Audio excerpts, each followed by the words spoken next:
শুধুমাত্র একজনকেই ভালোবাসতে হয়, এবং সেই একজনকেই সবটুকু আস্থা, বিশ্বাস আর যত্ন নিয়ে আগলে রাখতে হয়।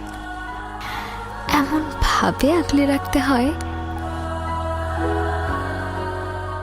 যেন সেই মানুষটির বুকে যদি শত অভিমানও জমা থাকে, তবু সেই মানুষটিকেই বলতে ইচ্ছে করে ভীষণ ভালোবাসি।